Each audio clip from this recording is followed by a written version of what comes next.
I think this is the first time I've ever been early starting a show. Yeah, Lazar's already here. that's good. Yeah, I had your name wrong on the graphic and stuff because so what happened was I went on to you see the way Lazar has the what do you call that letter, that first D with the little line through it? Like J. J. Okay. Yeah. Is that its name? Does it have a different name?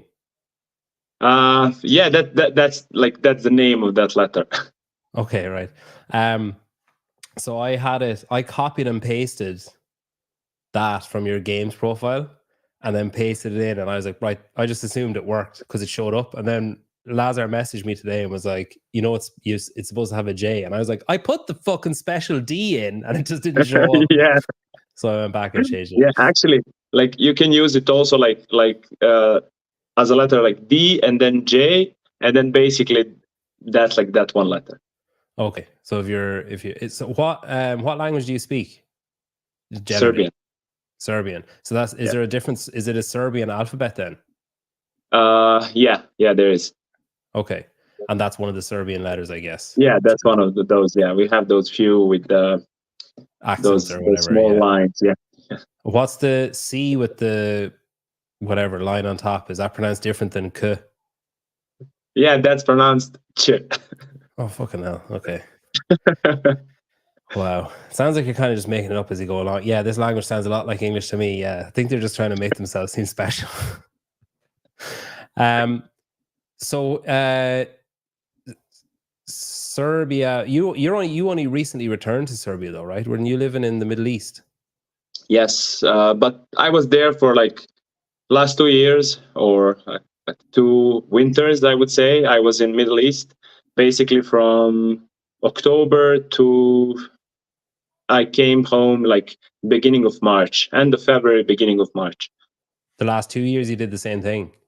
Yeah, I was home during the summer pretty much, and then I went during the winter. I was in UAE. So yeah, wow. That's how it went last 2 years. I'm just trying to I just want to get a grasp on where Serbia is.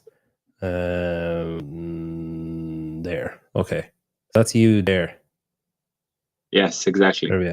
And whereabouts in Serbia? North, south, east, west? North, like closer to Hungary, I would say. Yeah. Oh, okay. Up here somewhere. Yeah.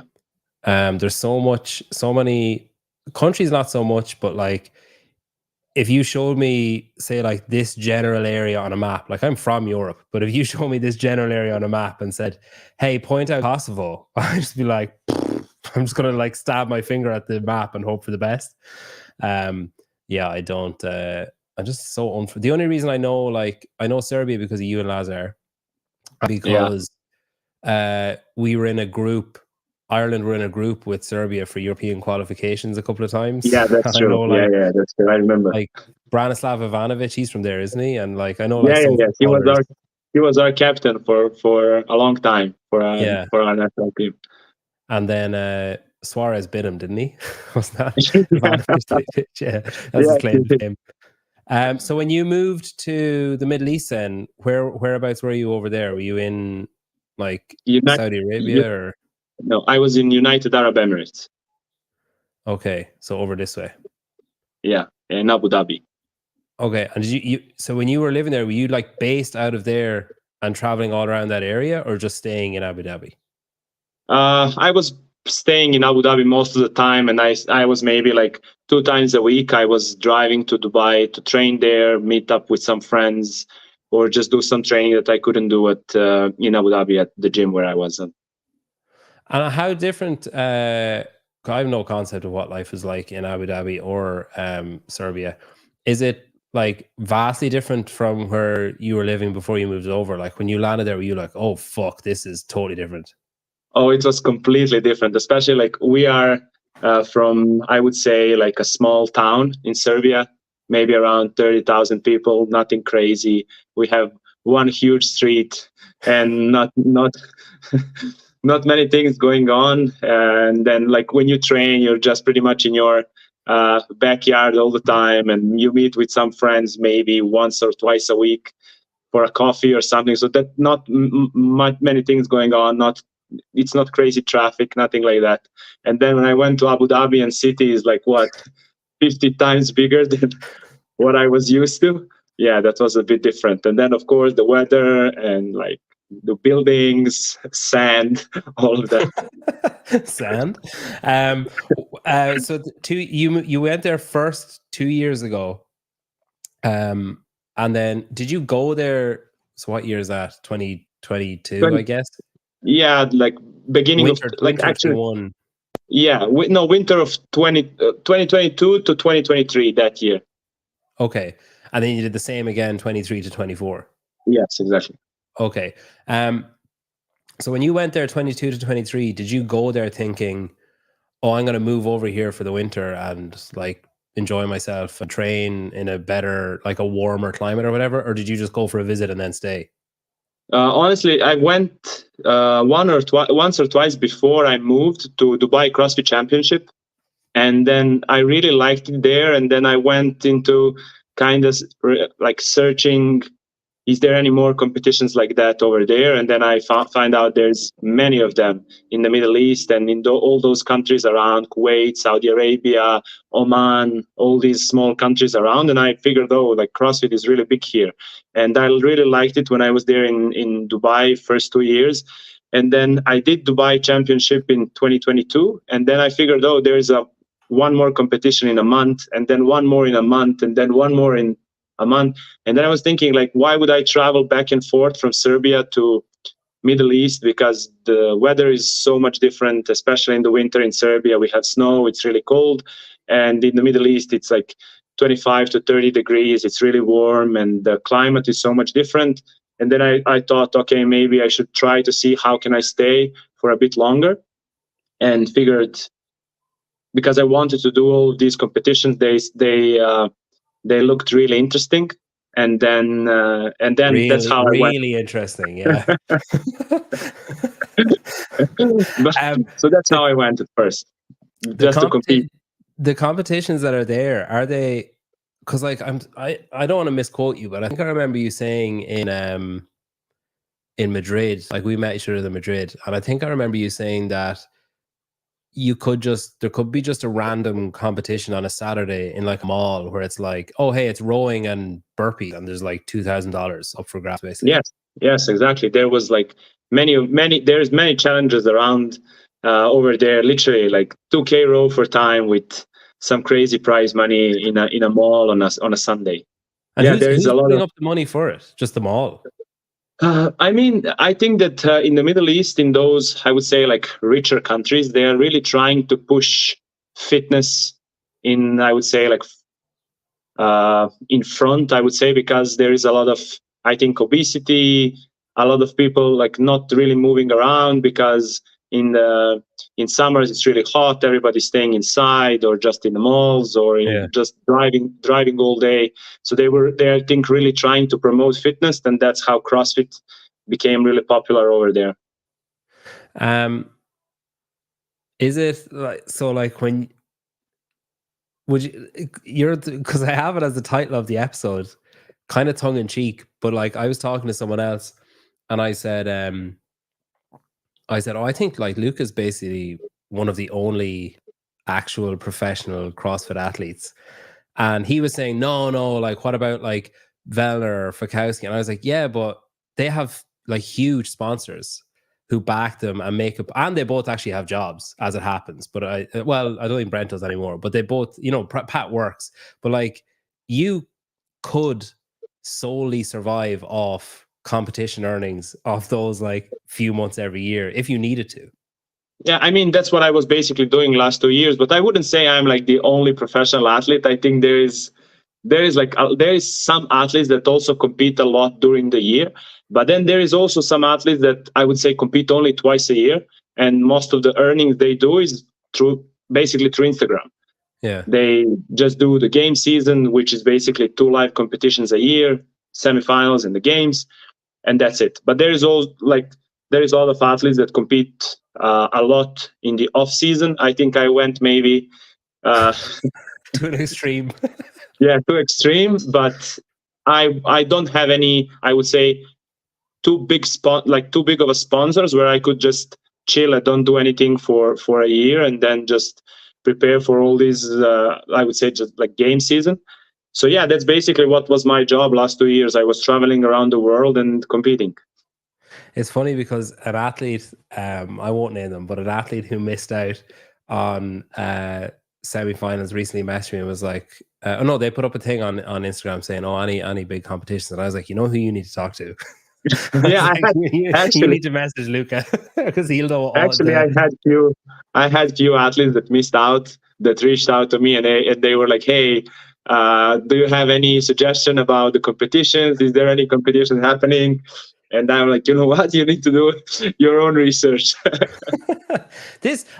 You did though. That was your income for like 2 years, right? That was your, like, by and large, like mainly, like you had some sponsorship money and some, whatever, but like you give us like a ballpark of what in that 4-month period, is it like a salary, like an annual salary from that 4 months?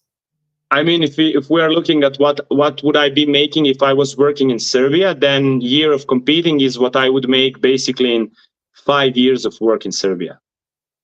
Because when I was coaching in Serbia, because I was coaching from basically 2018 to 2021, when I made the games first time, that's when I stopped coaching. Not first time, the only time when I made the games. That's when I stopped coaching. And basically, what I was making at the time was like 400 euros a month, something like that. Which is, I mean, the salary in Serbia is not something that's great in a country, I would say. But and then especially in, I would say, CrossFit, it's not really popular. And then when I look at it, what I make in a one competition wherever is basically what I would be making in a year as a coach. Fucking hell, that's crazy. Is the cost of living in Serbia like kind of standard Europe, or is it cheaper or more expensive? I would say rent is cheaper than in Europe, a lot. Not a lot. I mean, it's cheaper than in Europe, definitely, but the price of food and like fuel, stuff like that, it's pretty much the same as in Europe. Okay. And when you were living before you moved to Abu Dhabi, was like, do you and Lazar live together now, or just near each other? We were living together he moved out like a month ago, 2 months ago, something like that. He moved out to live with his girlfriend. As the competition started getting closer. I'm just going to conveniently move out and move in with my girlfriend. It's nothing to do with Actually, I wasn't thinking about that. Now when you say it, it makes sense. Yeah. He's doing like sneaky extra training in the evenings that he's not telling you. Yeah, probably. I was looking earlier on. I vividly remember the 2021 games, and you and Lazar on Savan's show. And you were on it. I think he was on it on his own, and then you were on it together a couple of times, and you were kind of on it from the hotel, I think, as well, maybe, or something during the games. It was like warm-up area or something like that. Yeah. So that 2021 season, that was the German Throwdown online. Was it that year? Yeah. Yeah, that was a college year. Yeah, one of them. So you finished third in the German Throwdown and then went to the games.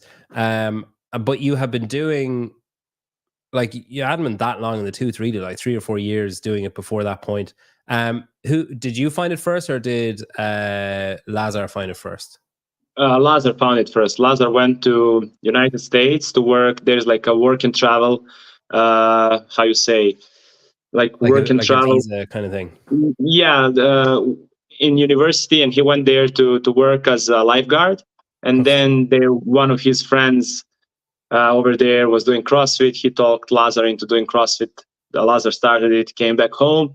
And then I was playing football at the moment. I had a really bad injury. And then Lazar kind of talked me into starting to do CrossFit to lose some weight and trying to get better at football. And then that's how it went into CrossFit direction.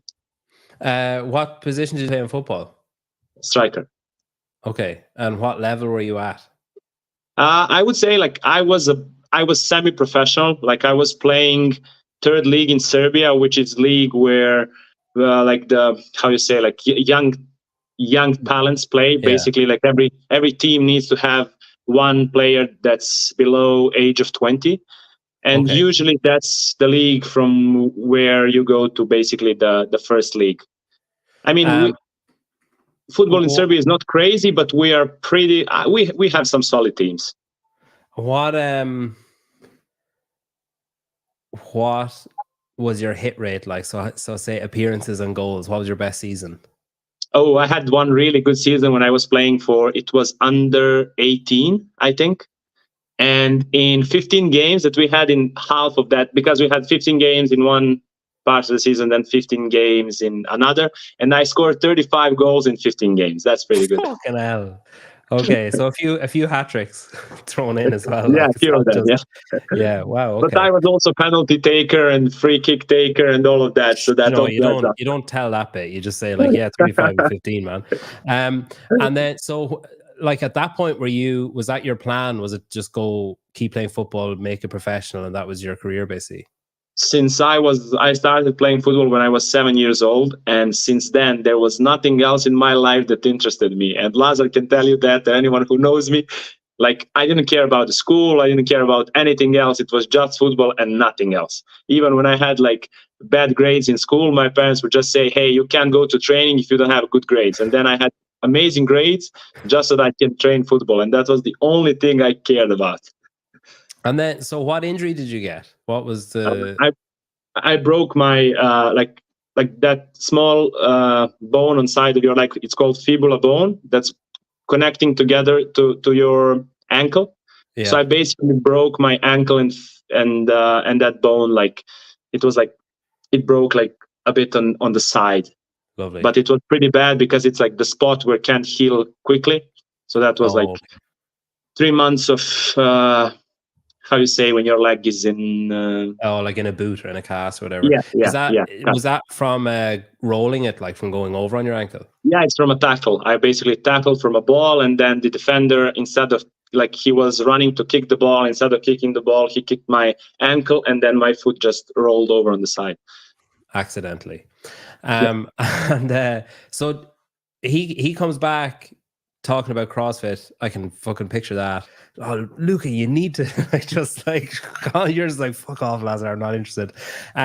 So at that point, were you like, I'm gonna go back? Like, I'm still gonna play football. Like, I'm still gonna go back. Yeah, like during those 3 months that I couldn't basically move, I gained like I would say 5 to 7 kilos of just weight. That was like just fat, I would say. And then my goal was basically I just started like walking again and running again. And then Lazar he bought like from some money that he saved and stuff like that. He bought like some of the equipment for CrossFit, box, ball for throwing, rower, stuff like that. And then my plan was basically when I started training again, to just train one session of CrossFit and then one session of football until I'm back in shape, and then just be back at football. That was the plan. When did that change? So basically, when I went back to football, that was really like bad moment to have an injury, because that like I think I just turned 17, and that's like, okay, you have, let's say, 1 more year and you have to be in the first leagues to be like a professional football player. And then, when you are 3 months out of the field, I was just moved to like the A team, let's say, because I was playing in under 18s, and then they moved me to like a team, like senior team, and they started giving me some minutes before the injury, and I was playing really good. But in 3 months, basically half of the season is done. You're coming to like the new season. Same coach was there, but there was a lot of more like new players, stuff like that. They forget you in 3 months, I would say. And then I started playing again, but I needed a lot of time to get back to a level where I was playing at before. And then, when you're a striker, confidence goes away. You need some like games to be back. But when you are like a kid in a senior football, there's no chances. Like you have 1 or 2 chances, and that's it, because nobody is gonna like risk with somebody who was out of the game for 3 or more months. And then that's how it slowed. Then I went back to playing under 21. I played few games. I played half of the season, but at the time I was doing the like CrossFit on the side, like all the time basically, and I really started loving it. I went with Lazar to some of the like local competitions where I was competing in team category, and then how CrossFit was getting better and better. Football was getting worse and worse, and the situation around the team was really like the coach wouldn't play me, stuff like that. Doesn't matter how good I was in under 21, I wasn't getting any minutes in the senior team, and then yeah, that's how it went. Slowly it moved, and that's I was slowly starting to realize that my dream of becoming a professional football player was not going to happen. And then it was a time to go to university. I went to university. I had to start traveling a bit more, and that's how it football, let's say, stopped. Yeah, it is. I guess it's the bonus or the main perk or main benefit of CrossFit, especially when you're an individual, is that it's purely reliant on you. So like you're injured for 3 months, it's up to you whether you go back, and it's up to you, depending on the injury, like it's up to you what level you get back to, and it's all on you. You're not waiting for, you don't need Lazar to say, okay, you can go do it now. Like you just go do it. Yes, so exactly. It's a lot easier. Yeah. Do you ever stay in touch with any of the football like guys that you used to play with or anything? Honestly, no. Like a lot of guys that were playing with me in like those under 18, under 21s, they pretty much all stopped, and those in senior team, I wasn't in. They were much older than me at the time, so I didn't really make any friends. You weren't in any WhatsApp groups yet. Okay, so then 2021. So who were you just coaching yourself then, say like 17, 18, 19, around there? Were you just coaching yourself and just programming yourself or doing whatever Lazar's doing kind of? Basically, in the beginning, when I started, Lazar would just give me some training that he was doing, and he was like, we always laugh at it. We have these little books where we had written those workouts that we were doing, and they were so stupid. Like we were just doing 20-minute AMRAPs all the time of like 20-minute AMRAP of 20 kettlebell swings and 20 wall balls. Then the next one is 400-meter run and 20 burpees. And but he was kind of guiding me because he was a lot more into it. I think he already started following some program at the time or had a coach. And for those first few years, I was just doing pretty much whatever, or I would see him and just copy it, or we would buy some program online and try to follow it, something like that in those first few years. And then, so when you went to the games in 2021, then what was your scenario then? Did you have a coach then, or what were you doing? I had a coach at the time. I was doing the individual programming with a coach from Germany. His name was Jörn Perlwitz. Okay. We worked together for like 3 years, I would say, 2 years before I made the games. And And then the year after, you were with Misfits the year after, right? 22. Yeah. Then after the games, I started working with Misfit Athletics. So when you went to the games, so in 2021, you go to the games, are you like, oh shit, this is everything I thought it's going to be, it's brilliant, I want to go back next year? Or were you like disappointed with any of it? Or I was depressed after the games. Okay. How come? Not really depressed. I think maybe that's exaggerating, but I was expecting to be more competitive at the games than I was. And maybe that's because I didn't really have touch with any, because for me, the problem was not the problem, but what happened to me is all these athletes that we know of in Europe, Lazar, BKG, Yone, whatever, all these guys, they had these like a progressional, let's say, career that when they were competing at regionals, then they were competing in Dubai, maybe some of them like Wodapalooza, some of that. And then they started like, they were really good at regionals, then they went to games. For me, like all these, like I skipped all of these steps. And then from my garage, I was at the games, and I was just lost because the COVID basically happened in the during sanctional season.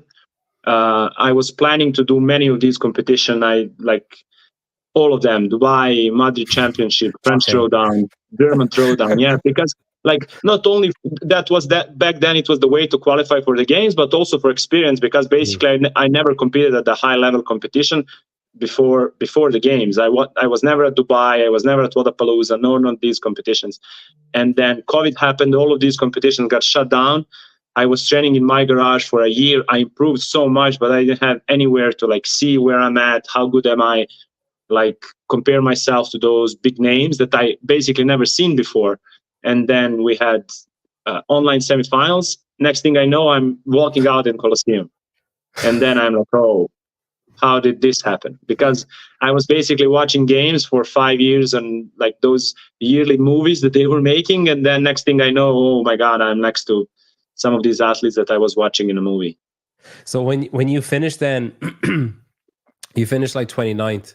So when you said the next day, do you instantly have regrets? Like, do you instantly feel like I've heard of people basically who make it to the games and they maybe not deliberately, but maybe be like subconsciously, like almost let someone pass them because they're like, well, like that's fucking, that's Fraser. I can't, like Yeah. that. I can't beat him, so something's going to happen. So I might as well just slow down a little bit and let him pass. Like, do you feel like you feel like you left a lot on the floor? I think I gave my everything. I was just not at the time. I went with the bigger expectations than how good I was. At the moment, I think that 29th place was pretty solid. I would say for somebody who was 22 years old, first big competition experience against all of these athletes. But I think for me, it was maybe the fact that there was cuts that year, and I was cut in the second cut.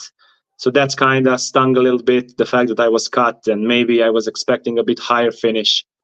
But now looking back at it, I'm really proud of that effort. How did that take to be proud of it? It took like 2 years, I would say. It just happened 5 minutes ago. So if you make it to the games and then you're not happy, is that what spawned the change? Is that what made you think of changing the Misfits? The fact that you felt underprepared, or was it just like, oh, I'm just going to change it? Because usually if someone does it, they're like, well, that worked well, let's build on that. Yeah, for me, I think the fact my fitness was really like I would say what was testing at the games. I was really like I was good at things that will never show up, like those really how you say single modality stuff, like just rowing or just running or those kinds of things. And I was doing just too much of it. I was really bad at the barbell and barbell cycling, positions, mobility, those kinds of things. And I was already, what I think is like, you can only progress so much if you are doing the same thing. So basically I think that change sometimes is really good, especially programming wise, after 2 or 3 years following the same, even more, let's say 3-4 years following the same program. I just thought I was ready for a change and maybe gets closer to what programming at the games and that semifinal level is. And then or regional back in the day. Sanctions. The next year then was what do you call it? Lowlands. And you Lowlands, missed out by like one spot. Yeah, I was sixth. That one really stuck. Yeah. Yeah. Like I remember a couple of things about that. I remember like watching like that Lazar basically didn't enjoy like winning because he was like, this is so actually shit. Last 2 years I made his celebrations pretty bad. I feel really bad for it. I really need to make up for it. His last 2 years were like he won, but he couldn't. Like he could, but he definitely felt a bit sad that I was on the other side. But these, like, I don't want to rub it in, but like it was within reach in that final event, right? Like if you had, yeah, I mean, I think I made just too many mistakes going into the weekend. I had the back injury that was going on for like 3 or 4 months, and you can see that in that lifting event I took, I think 20th or 21st. 20th, yeah. Just like I had some injury that I couldn't really solve going into the competition, and then you see I had pretty consistent finishes across, and then lifting event pretty much costed me that ticket. And maybe the fact, like in event 2, I just paced it too much. Yeah, again, like inexperience, I would say. Yeah. There's a lot of familiar names for this year. Like just looking down, it's crazy the the consistency of the names is pretty impressive. Yeah. And the next year then, so you missed out. That's obviously like gut wrenching. You missed out, and then last year you withdrew due to injury during the event. Is that right? Yeah, I withdrew after the first event. I was basically sick the week and a half before the semifinals. I knew basically that I wouldn't compete. I just tried to give it a shot. Everything was already booked. I had my trip planned.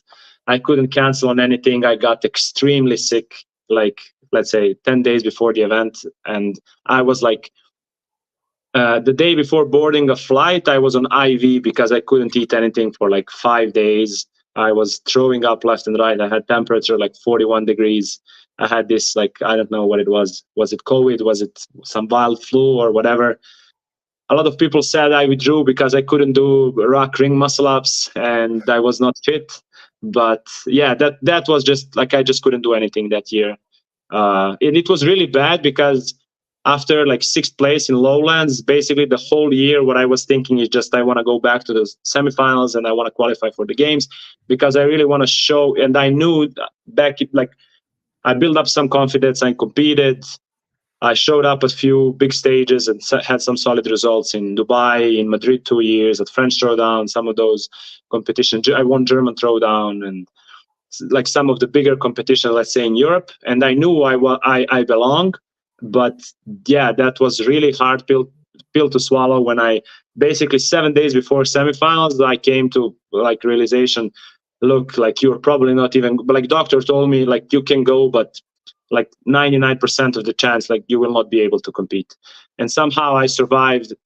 First event, I was like I had like 3 Panadols, 2 coffees and a pre-workout just to be able to walk out on the floor.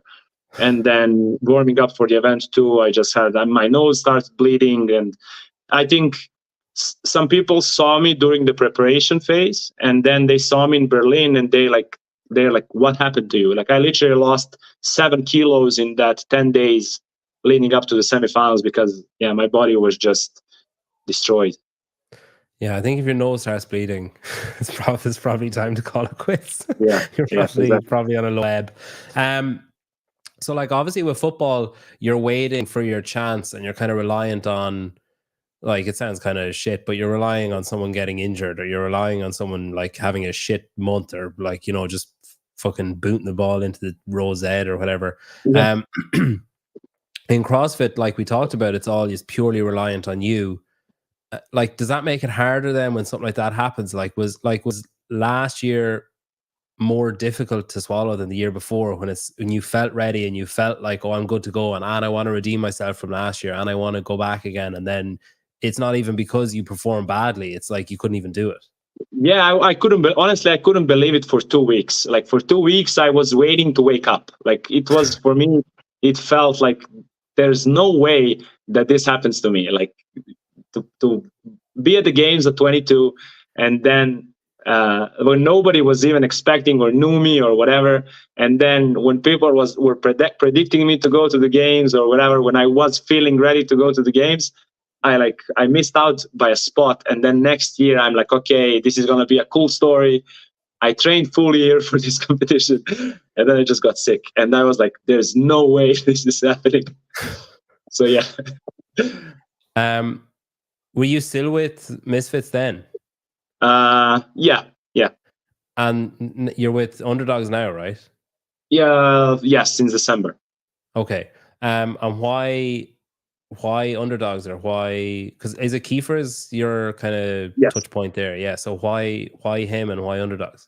Yeah. So after that semifinals, I felt like I just needed a reset button. It was nothing about the programming. It was nothing. It was maybe just a mental thing, like so many things that happened or anything. I just wanted kind of to press a reset button on my career and start over, let's say. And then I just was doing like kind of programming for myself for a long time and just doing what I thought I need. And then I did pretty well on some competitions. And then I always try to, like, let's say, study the game, try to look into what other programs are doing, where the sport is moving on. And then for a long time, I was like kind of had my eyes on Underdogs. I really liked how some of their athletes progressed across the year. They had some pretty good showings. I looked into program, and then after Dubai, I saw like during the year a lot of their athletes performed really well, and then they had these like free trial on the program. And after Dubai, I just like because when I was programming, let's say programming, like doing what I wanted to do, I couldn't really find that sweet spot. I was either really fit but weak, or I was really strong, not really strong. I was strong, but I wasn't really fit. So I couldn't really find that balance, and I was like, maybe I'm not really good at this, or not ready to program for myself yet. Let's see. Let's try to like settle in something that, because you also want to do like programming that you believe in and that you believe that's really good. And then, okay, I don't want to talk to anyone or whatever. Let me just see and do like this like trial period for some time. I had some competitions coming up. So yeah, I just signed up for Underdogs, and I was just like basically paying the elite plan that they had on the website. Both Kiefer and Justin reached out to me, and they said, hey, we saw that you are following our program now. If you need anything, just reach out. That's basically how it started. And then I was just doing the elite plan for, I would say, a month. And if I had any questions, I was reaching out to Kiefer asking, hey, what is purpose of this Metcon or of this workout and stuff like that. And then that's how it progressed into individual coaching with Kiefer. You know, if you did Sentinel training, you wouldn't have to ask that question because Taylor gives detailed notes. Kiefer's a really good guy, though. I like Kiefer a lot. Like, it's a good, it's not a very flattering thumbnail, Kiefer.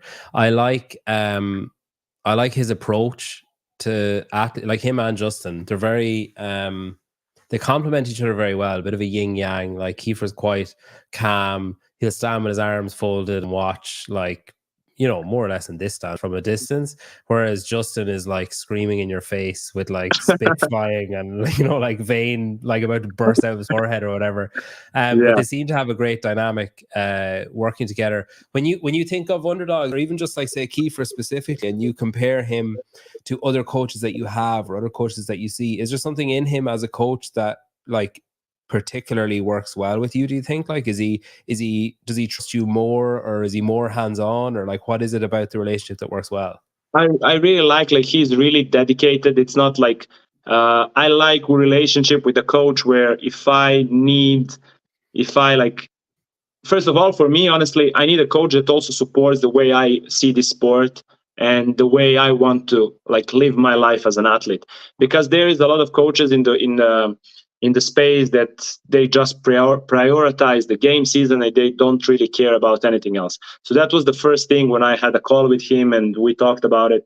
Like, my goal is never to just do 2 competitions a year, no matter how big I grew in the sport or how big sponsors I have or anything. Like I just couldn't compete like that. I couldn't train. Like I can't, honestly, when I finish a competition, I know there's nothing in 6 months. I don't really have motivation to train because that's not how I grew up. And I always I want to be an athlete. I don't want to really be somebody who is just waiting around for a year to compete. And then if it goes well, it's good. Then I need to push my Instagram. If it doesn't go well, then I have to find a job or something like that, you know. And what I wanted basically is a support where I have somebody who believes in same things I do, which is that it's not really a sport where you compete twice a year. And you can see in a lot of other Underdogs athletes, like how much they competed during a year. They do a lot of off-season competitions. And then also he's really focused on things that I need to work on, but then also we try to, let's say, stay good at things I was already good at, and our communication is really good. So yeah, that's basically why I stayed and why I trust him since we started working together. Is it true that you were strongly considering doing the Athens Throwdown in 5 days with semifinals the week after? Yeah, I was strongly considering. I did qualifiers. I was first place in the qualifiers, and I was like, am I really gonna pull out? Honestly, I still might go. But No, isn't I'm kidding. isn't it like 10K or something? It's like decent money. Yeah, it's really good prize money. But Yeah. what I wanted is like, I really have a lot of competitions planned after the game season. Again, like as much as game season is important to me, off season is also like Yeah. important to me. So yeah, I have a lot of competitions planned, and I was really weighing in on that decision: should I compete in Athens or not? I mean, let's be like, the one thing is like, you have to be like, realistically, the field is not that strong because a lot of good athletes in Europe decided to not do it. So yeah, they were sensible and they decided to prioritize the semifinals. yeah, and then because of that, I was thinking maybe I should go there. It could be a good like intensity week before, and probably like maybe earn some really good money, because also like you have to think there is not many competitions in a year that offer 10K prize money for first place, and then you're weighing in on that decision. That's probably more money that will be first place in the semifinals, and that's more money. That's I think that's the same amount of money that's like around like 15th place at the games probably after tax. So it's like, and it's a lot cheaper to go to Greece than it is to exactly. And Greece for me is like 1 hour flight. Games like Madison, or no, we are now in Fort Worth, whatever. We are. It's a pretty big flight. It's really expensive, etc. So that's why I wanted to do it, not because I'm like crazy to compete, but just because it's a really good opportunity to earn a lot.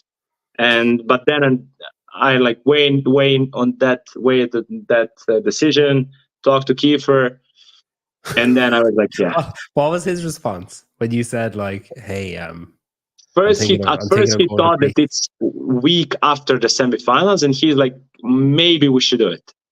Okay. And then I'm like, no, it's like the weekend before the semifinals. And then he's like, really?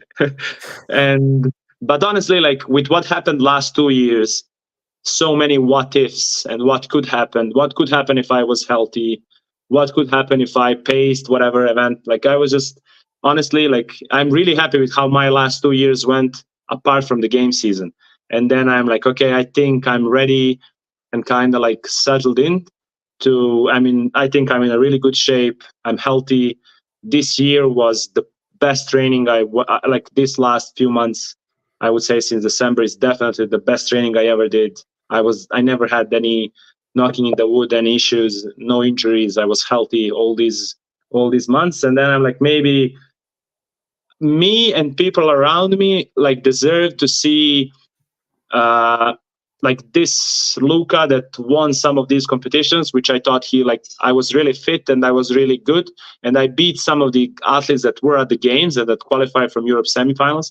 I think I want to bring that to this semifinal after 2 years of not making it. I was like I let my heart take the decision and not my brain, which would probably go for like a probably easy competition and maybe like a big opportunity to win good money in Greece. I really wanted to like, let's do this semifinal properly, and then I would do some other competitions after the game season.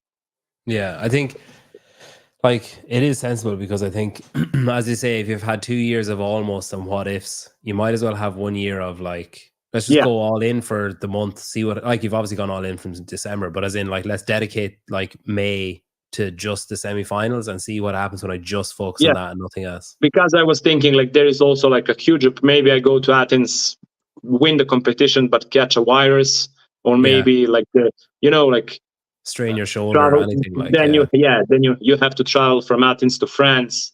It's a lot of traveling. It's a lot of you'd be able to fly first class though. Yeah. If you won, you'd be able to fly first class. If you do want to make some money from your own home, on Saturday, you can win $1,500 if you beat Taylor Self in a workout on Saturday. I looked into it, but I didn't really like saw, who's programming those workouts? So he's picking the workouts himself. So he's picking Well, stuff that he's good at. But I'm telling you, if you watch over the next couple of weeks, he's going to start getting cocky and throwing in like, oh, I'm not that good at that, but I'll throw it in anyway.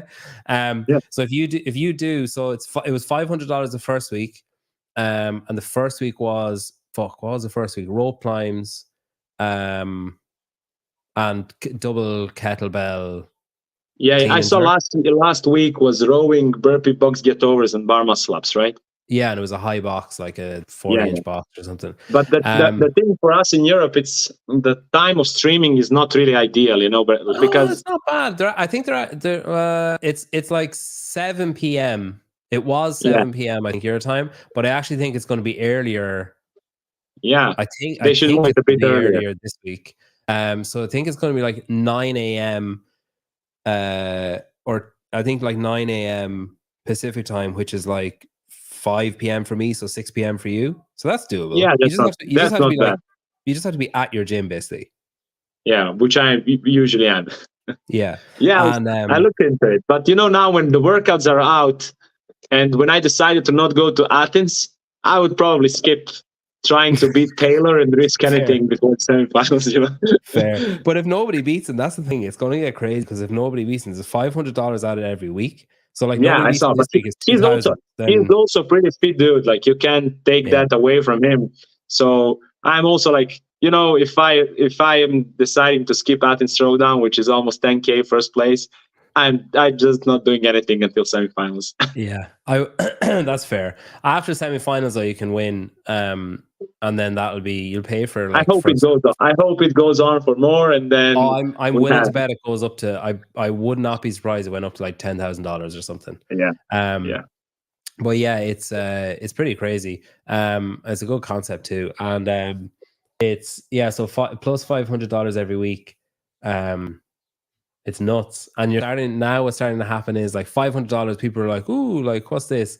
And then like $1,000, people are like, all right, like, what's the workout? Whereas now I think next week you'll start having more and more like semis and games athletes being like, all right, I'm just gonna hang around I'm just gonna hang back at the gym for like an extra 10 minutes, just see what the workout is, like exactly. Yeah, because they do women's weights as well and women's standards, which is cool. I saw that. So semifinals are obviously kicking off, in like about 10 days or 7 days or whatever, 8 days. Yeah. I spoke to Lazar earlier on for Heat 1, and I'm curious if you'll reflect what he said. So if you open up the Heat 1 app now and you're doing Shot Caller and you're flicking through the events, is there an event there that you would pick? All right, I'm picking myself for that one. To win it. To pick myself to win it. Yeah. I would pick event 3. Okay. Why?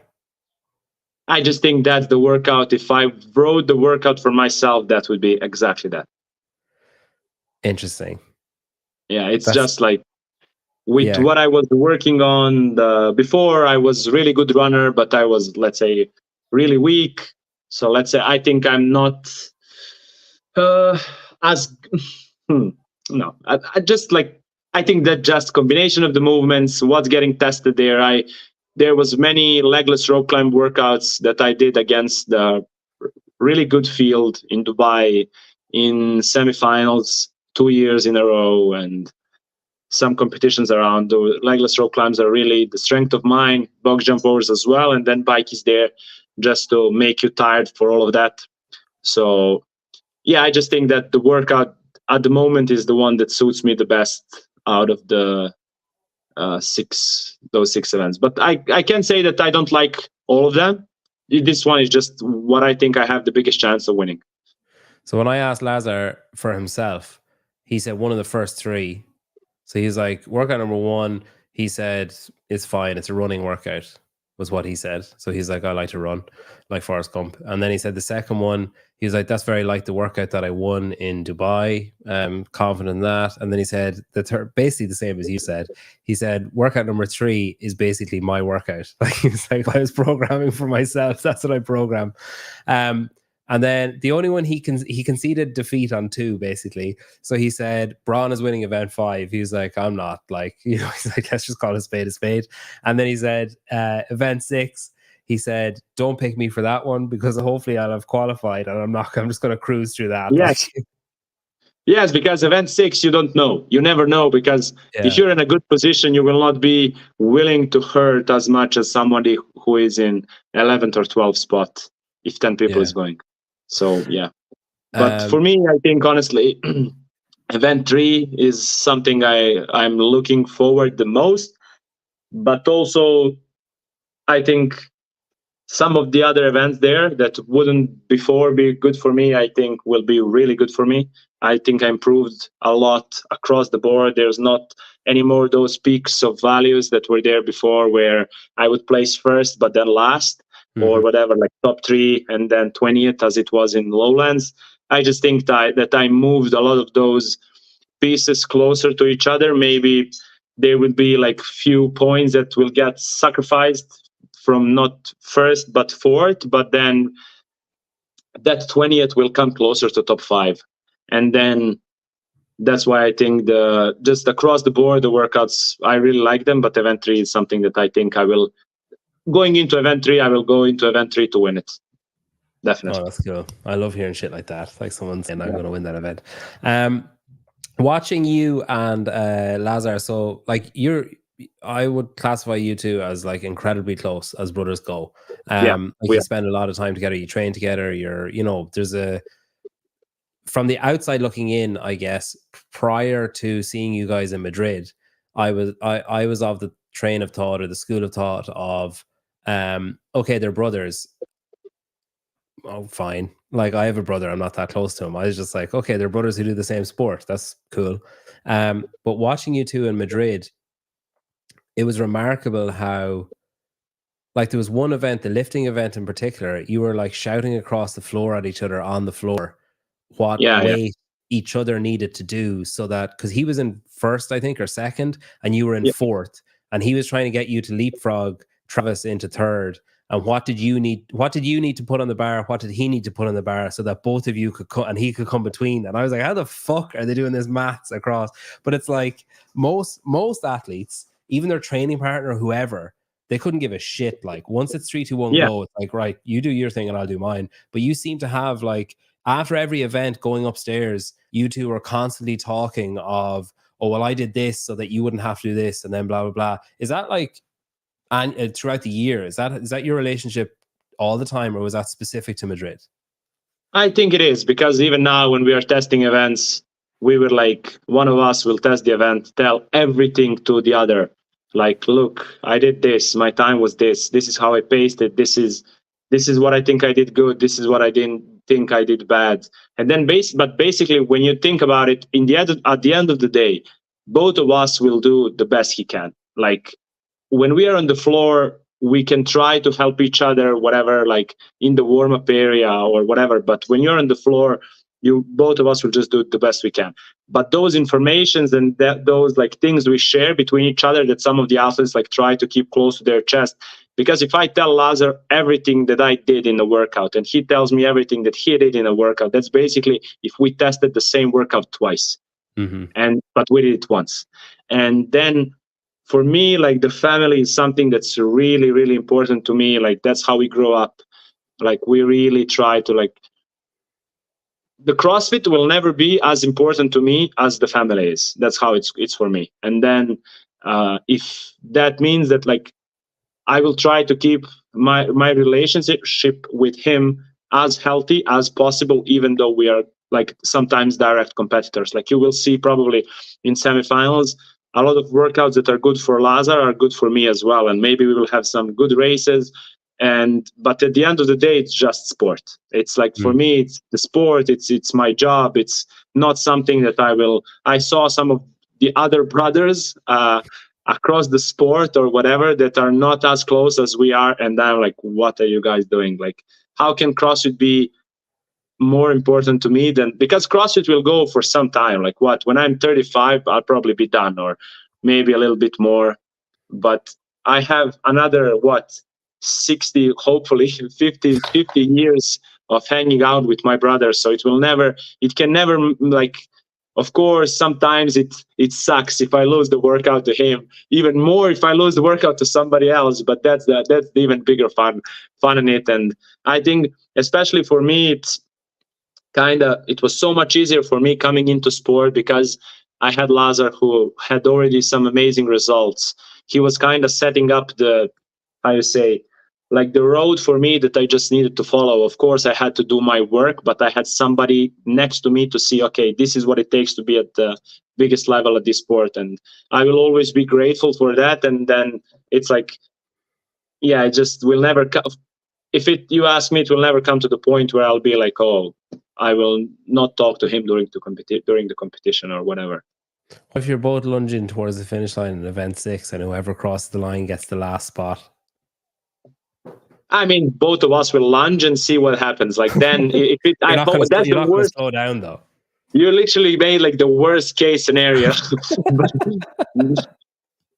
No, none of us would slow down.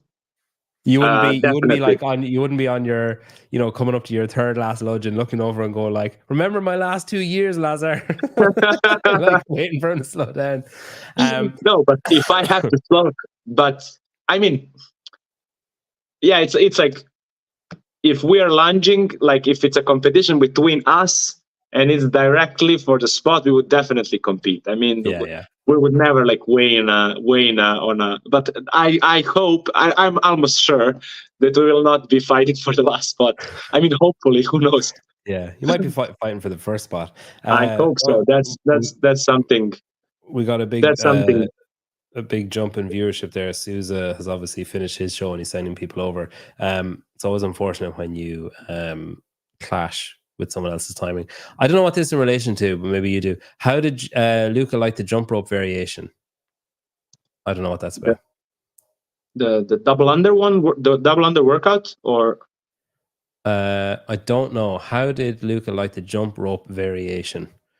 I don't know what he means by that. But the reason I brought up his comment, if you're doing a little tour, it might be a bit long, but you could hang around after Fort Worth because Crash.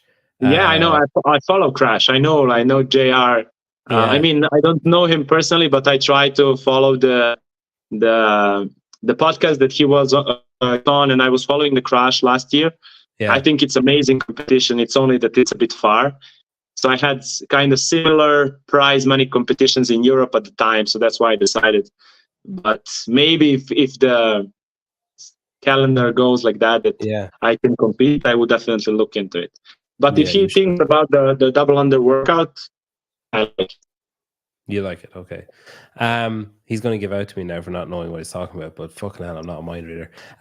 So what does the best case scenario? You go to Madison, or you go to fucking Madison. You go to Fort Worth, and you go and compete, whatever. Have you already got the rest of the year mapped out? Like, are you going back to the Middle East? You did like Marbella last year, right? Are you going to do that again?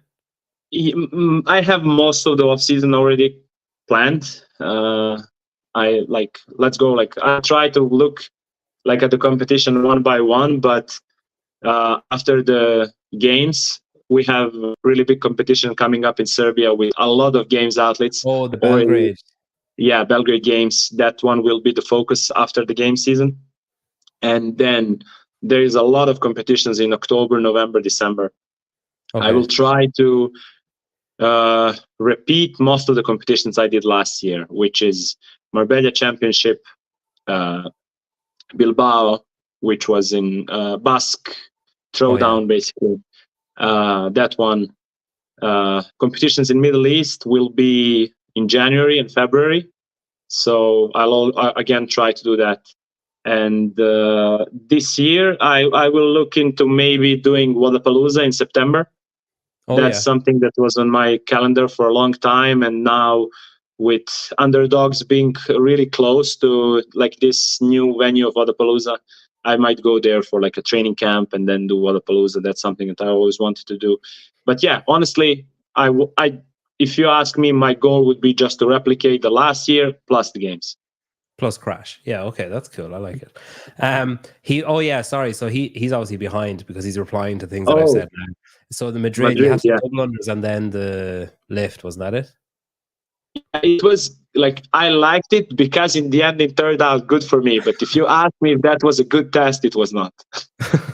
Because it was a good test for you on the day, but as a CrossFit test, not good.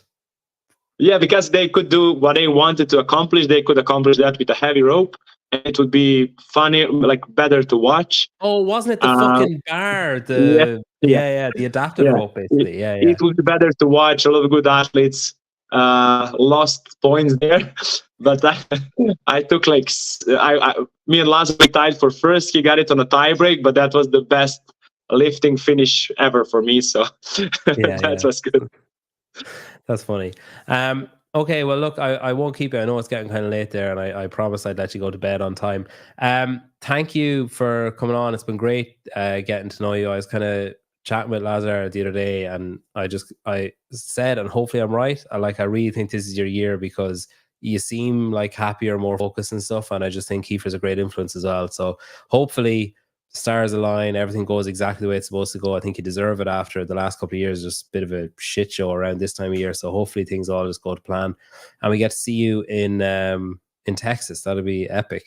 Congrats and best of luck next week. Yeah, thank you very much for having me. And yeah, hopefully this. I worked hard to be mostly healthy because of what happened last 2 years, and I think as we are getting closer and closer to the competition, that goal seems like it will be accomplished. And I'm really looking forward to actually step on the floor and actually compete with some of these guys that I didn't have a chance to compete basically last year, which gave them some breathing room, I'll tell you. So yeah, I think it will be a bit stronger feel this year with me back in. Yeah. And it'll make it more special after the last couple of years. It'll mean more when it happens. Yeah. Yeah, I think it will be